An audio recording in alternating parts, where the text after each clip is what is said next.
Shortly before 1 o'clock today, we received a call of a resident or a swimmer that had entered the drain behind us.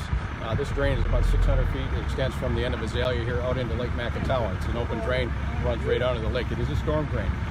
Reports are that the gentleman entered the end of the tube near Lake Macatawa and swam up. He did not come out. So we thought we had a water emergency or somebody trapped in the drain. Arrived on scene, we did some preliminary research to find out if the gentleman was in fact in the drain. We elicited the assistance of the Ottawa County dive team. We also had the hazmat technical rescue team out there as well to support their efforts. Further into the incident, we recognized that this gentleman had not entered the drain. He was using a personal watercraft out on Lake Macatawa. It was anchored out there or tied off at the dock. He had actually left the scene and gone to Azalea. So what we have here is a good intent call. Neighbors keeping an eye on everybody, making sure people are safe. And again, an accident.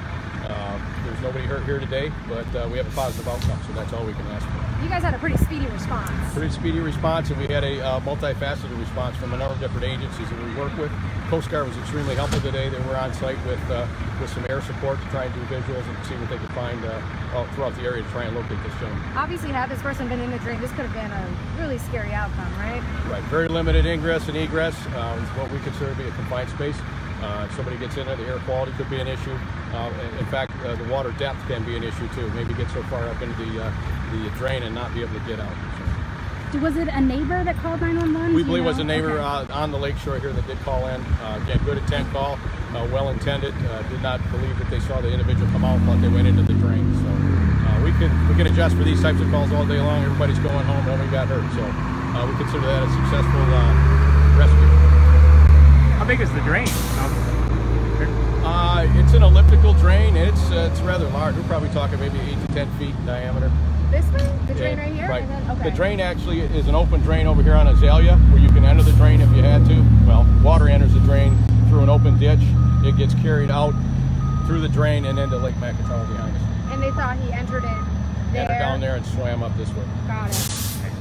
Did you say why he left the watercraft out in the middle of the... He's mooring it there. That's where he chose to park it. He just decided to come and... I believe he has a friend or a relative up here on Azalea Drive, and he was going to visit that person. Okay, so he did physically make it into the drain? Yes. Okay. No. Oh, I'm sorry. He was not in the drain. Okay. He moored his personal watercraft down on the lakeshore and then walked up to Azalea to meet a resident or a friend of his.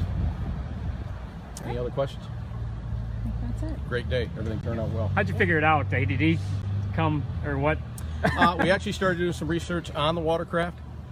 Looking at registrations, it sounds like this personal watercraft was just sold today, and through working through the registrations, we understood that there was contact between the previous owner and the new owner around the time of this incident, and they actually had contact with him. So we pieced that together. Could you make contact?